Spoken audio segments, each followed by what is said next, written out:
इससे पहले मैंने तुम लोग को बताया था कि कैसे इस सवाल को हम कर सकते हैं यूजिंग फैक्टराइजेशन मेथड। अभी यहाँ पे हम डिवीज़न मेथड का यूज़ करके इस क्वेश्चन को सॉल्व करने वाले हैं। डिवीज़न मेथड का मतलब प्रॉपर जो हम डिवीज़न बनाते हैं, ऐसे डिवाइड करते हैं ना। अभी ये हमारा डिवाइज़र है और ये हमारा डिविडेंड है। जो डिवाइज़र होता है उसको लिखते हैं बाहर, यानी 7x - 9 यहाँ आ गया, और जो डिविडेंड होता है वो होता है अंदर, यानी कि यहाँ पे आएगा 14x² - 53x और प्लस 45।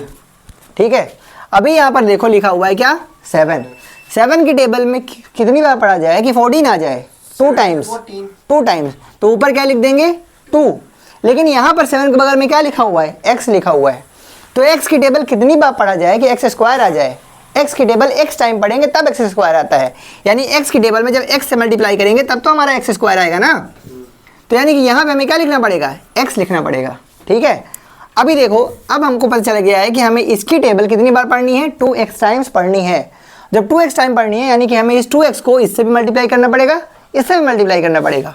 जब हमने इसको इससे मल्टीप्लाई किया तो 2 7 जा 14 और x मल्टीप्लाई x²। अब इस 2 को जब 9 से मल्टीप्लाई किया तो 9 2 जा 18, है ना, 18 लिखा यहाँ पर, और x का x आ गया और यहाँ पे प्लस लगाया तो मतलब प्लस माइनस हो गया। ठीक है ना। अब जब डिवीज़न होता है, तुमको पता होगा कि डिवीज़न में जब भी हम कोई टेबल पढ़ते हैं और यहाँ पे आ गया मान लो 18 और यहाँ 16 आ गया तो माइनस करते हैं ना, नहीं करते हैं ना। तो यहाँ पर भी हमें क्या करना पड़ेगा, नीचे वाले को करना पड़ेगा माइनस। और तुम्हें पता है कि जब भी हम यहाँ पर अलजेब्रिक एक्सप्रेशन में माइनस करते हैं तो साइन होता है चेंज, साइन होता है क्या, चेंज। तो प्लस वाला हो जाता है माइनस और माइनस वाला हो जाता है प्लस। अब हम करेंगे इसको, यहाँ पे भले लिखा हुआ है -18 पर क्या मान के चलेंगे, +18। क्या मानेंगे, +18।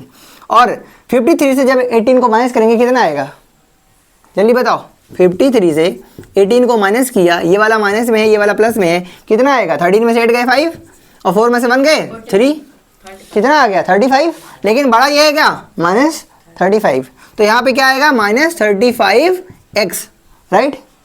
इसके बाद इधर वाले करेंगे, ऊपर वाला प्लस है, नीचे वाला किस में है, माइनस में है, मतलब 14 में से 14 का कितना बचा, 0। तो ये हमारा पूरा हो गया कैंसिल। अब देखो, अब ये जो बचा हुआ है बगल में इसको उतार लेंगे नीचे, तो यानी यहाँ पे आ जाएगा 45।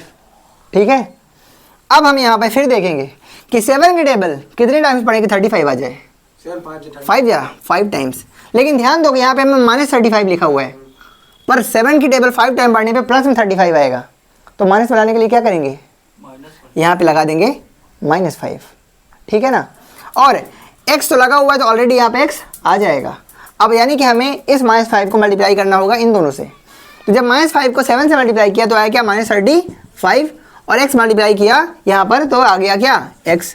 इसी तरीके -5 को जब 9 से मल्टीप्लाई किया, यहाँ पे क्या लिखा है, -9 लिखा है, तो माइनस क्या हो गया, प्लस लगाया, और 9 5 क्या हो गया, 45। उसके बाद देखो, अब ध्यान से देखना कि तो डिवीजन में क्या होता है, सब्ट्रैक्ट करते हैं, और सब्ट्रैक्ट में क्या होता है, साइन उल्टा। तो यहाँ पे ये प्लस है तो किस में हो जाएगा, माइनस, ये माइनस है तो किस में हो जाएगा, प्लस। तो ऊपर वाला माइनस, नीचे वाला प्लस, 0। ये क्या हो गया, 0, यानी यहाँ क्या बचा, 0, यानी कि बचा कुछ नहीं। ठीक है ना। अब हमको क्या मिल गया, ये अपना कोशेंट मिल गया, है ना। तो जो कोशेंट मिल गया ये हमारा आंसर हो गया।